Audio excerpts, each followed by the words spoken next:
see in the current textbooks, but all of the facts that are relevant to this whole subject, and let people draw their own conclusions.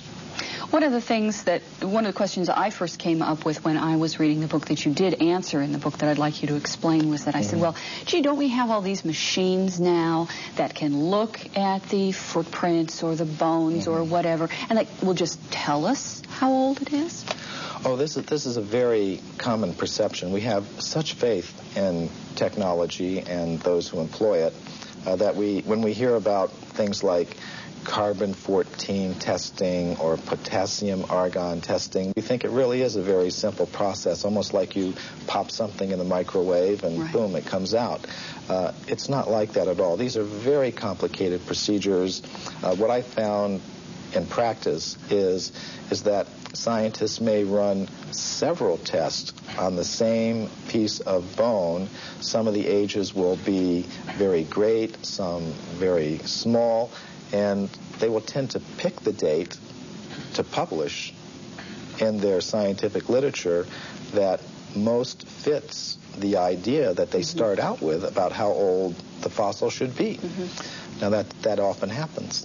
What do scientists and researchers have to gain by distorting their findings? I mean, you would think that if they truly think that they found evidence of man pre-existing the dates that we take for granted right now, that they would want to be published, that they would want people to hear about this, that they would get their name up in lights, as it were, as making this remarkable discovery. Why is this so suppressed? Well, there are tremendous pressures for conformity within the scientific community.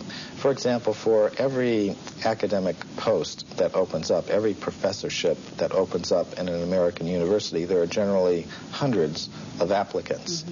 And it does not help your reputation if you go reporting things that should not be reported. It could be very bad for one's reputation. And in our book, we document several cases of that.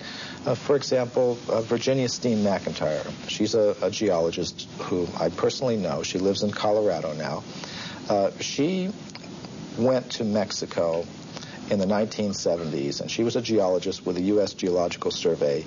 She dated a site there where some human artifacts have been found at 300,000 years. All her test results show that was the age of that site. But because that went against the dominant idea that human beings have only been in North America for 30,000 years, she said she was not able to get the report published.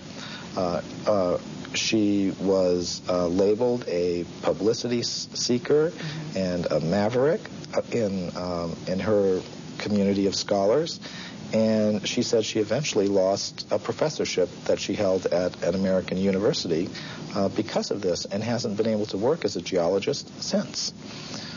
Now, this is not the normal picture that we have of how science works, but unfortunately, these are the sorts of things that can happen, and these are the sorts of pressures that can be applied in order to keep a certain view intact. So what do people need to do now? They apparently, we need the public to open their minds up a little bit more to alternative ideas to what we've been taught. Well, I think one thing we need to do is develop a little bit more of a healthy skepticism towards pronouncements from spokespersons from the scientific community. Just as we've learned not to accept without question every pronouncement that may come from the press secretary of a politician or the public relations office of a corporation. We may want to dig a little further, keep an open mind, have some healthy skepticism, and I think perhaps